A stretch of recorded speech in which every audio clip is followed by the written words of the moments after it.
Secara umum, salah satu manfaat atau pentingnya kita belajar sejarah itu kata Allah di surat Hud ayat 120 yang tadi saya baca adalah manusabbitu bihi fuadak, meneguhkan hati.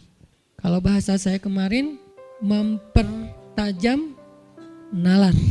Itu salah satu tujuan belajar sejarah, mempertajam nalar. Jadi ketika kita melihat sesuatu, kita itu bisa langsung menyimpulkan. Kenapa? Karena yang kita lihat itu bukan sesuatu yang baru. Udah pernah terjadi dan udah ada hasilnya. Jadi nggak buat kita jadi kayak masih kagok gitu, nih apa.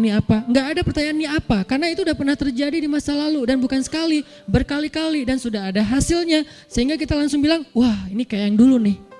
Beda kan? Ini tuh kayak yang dulu, oh berarti gini. Artinya orang yang banyak membaca sejarah seperti orang yang hidup bukan 60 tahun.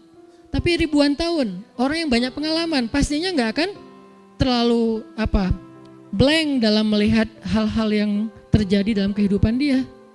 Beda sama misalnya anak kecil, ngelihat sesuatu kan dia kayak baru pengalaman pertama kan, masih nyoba-nyoba. Oh nanti gini hasilnya, oh gitu hasilnya. Itu anak kecil karena dia hidup baru belasan tahun. Beda sama orang yang udah 60 tahun. Nah kata kakeknya atau kata ayahnya, kamu jangan gini supaya kamu gitu. Kenapa? Kakek atau ayah udah ngalamin. Ternyata ada yang lebih panjang usianya daripada 60 tahun. Siapa? Orang yang membaca sejarah. Umurnya lebih panjang daripada orang yang sekedar hidup. Kenapa? Dia bisa berusia 1000 tahun, 2000 tahun, 3000 tahun, tergantung sepanjang apa sejarah yang dia baca.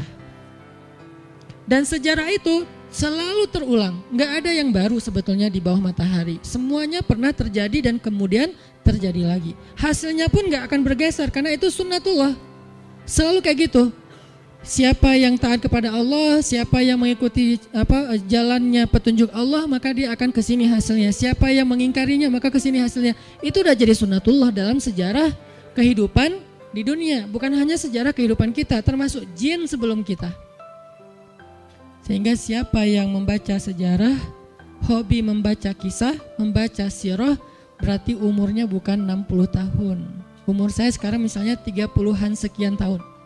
Kalau saya baca sirah Nabi, berarti umur saya 1430-an tahun lebih. Atau 1400 tambah sekarang misalnya jadi sekitar 70-an tahun. Itu usianya. Kenapa? Saya baca sirah Nabi, saya baca sirah sahabat, saya baca sirah Bani Umayyah, saya baca sirah Bani Abbasiyah, saya baca sejarah Bani Utsmani, saya baca sejarah Bani Fatimiyah, saya baca tentang perjalanan kaum muslimin di Eropa misalnya, dan segala macam. Makin banyak baca sejarah Islam yang tua banget, yang udah 1400 tahun itu, berarti semakin panjang usia kita. Seperti orang yang sudah hidup ribuan tahun, artinya dia punya pengalaman yang banyak. Pengalaman itu membentuk pola pikir. Pola pikir itu menjadi guidance dia dalam mengambil sikap terhadap kejadian-kejadian dalam kehidupan dia. Itu pentingnya sejarah. Sehingga kalau ada orang yang masih bingung, kenapa ya? Pertanyaan itu berarti pertanyaan yang jarang baca sejarah. Kenapa ya umat Islam kayak gini? Kenapa ya kita kayak gini? Kenapa ya kita susah bangkit? Kenapa ya kita, dan segala macam. Pertanyaan kenapa? Karena dia kurang analisa. Memang kita tetap butuh menganalisa realitas yang membaru.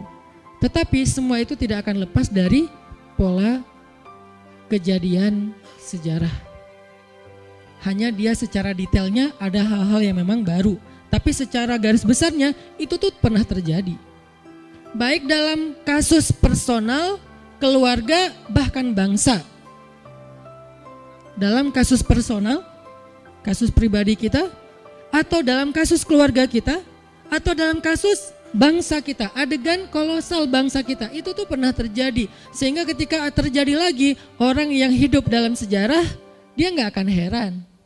Dan dia gak akan kebingungan menentukan sikap. Saya harus sikap kayak gimana? Saya harus berpihak ke siapa? Saya harus mengingkari siapa? Gak akan kebingungan. Kenapa? Dia udah pernah baca sejarah.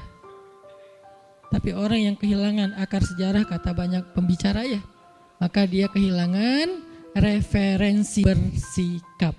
Bahayanya orang yang kehilangan akses sejarah, maka dia kehilangan referensi bersikap.